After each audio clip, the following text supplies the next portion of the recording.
If you have a question for them, please raise your hand. We have a few. We'll go back to Mike DeCourcy again. Go ahead, Mike.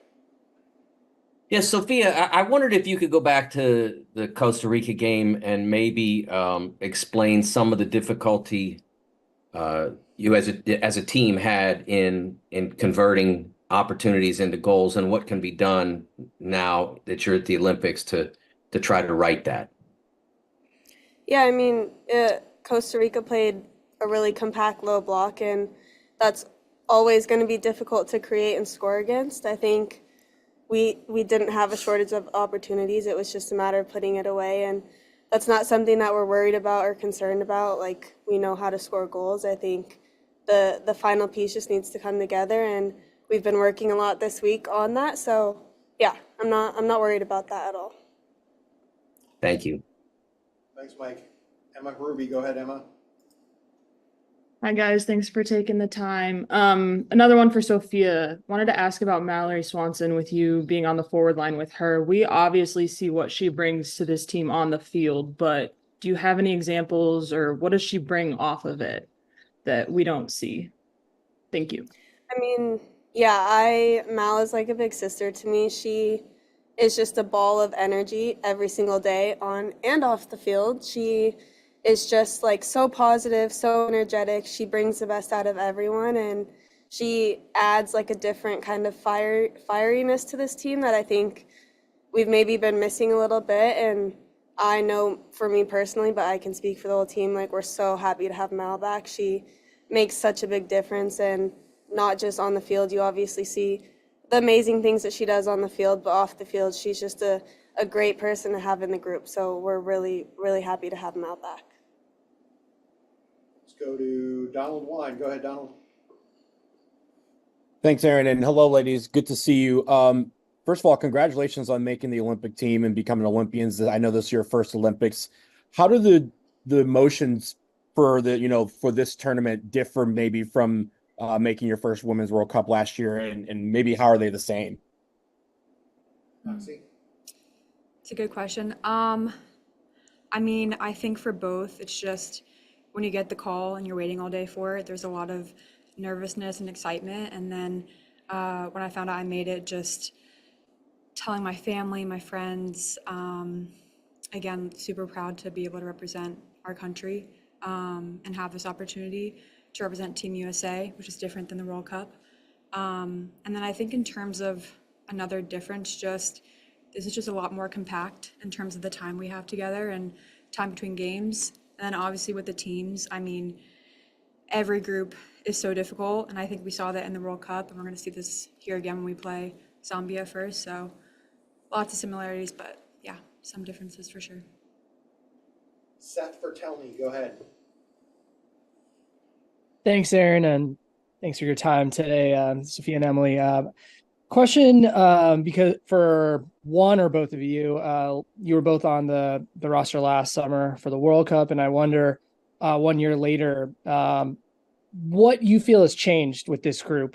What's different this summer compared to last summer?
All right, everybody, sorry about that again.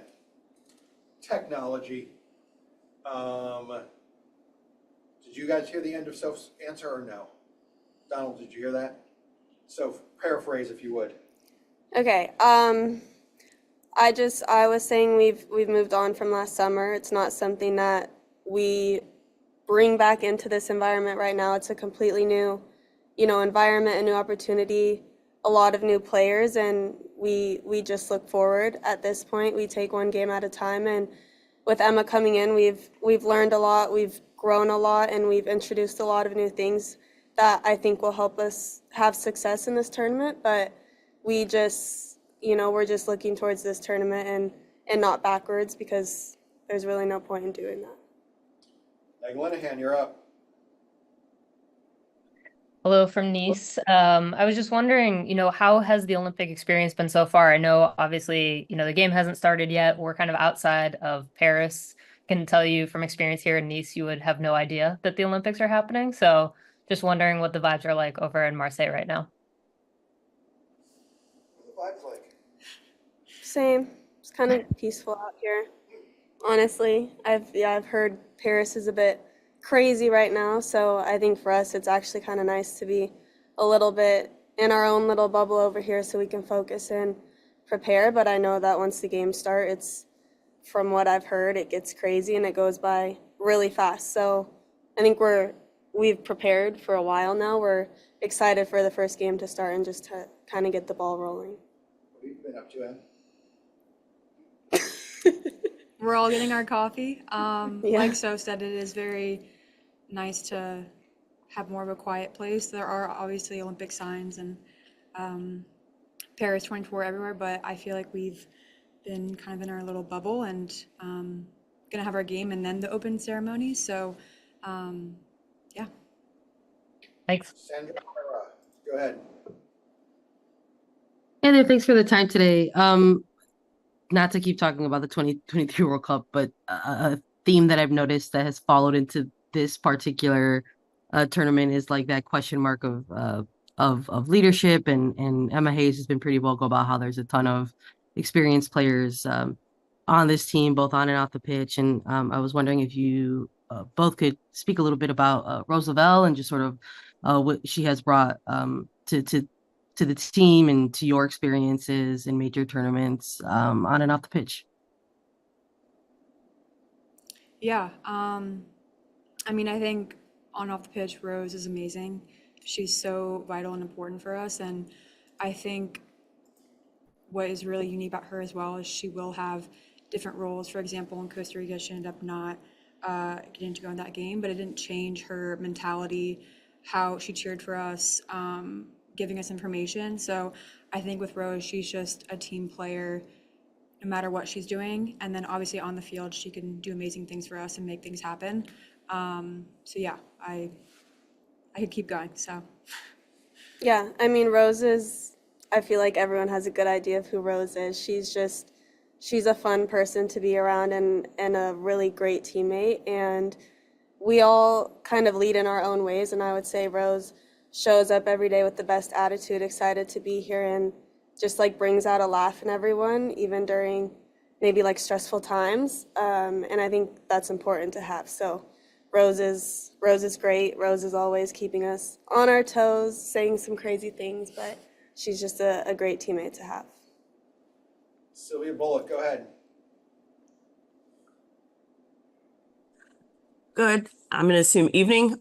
Sophia and Emily, this question is more directed for Emily, actually.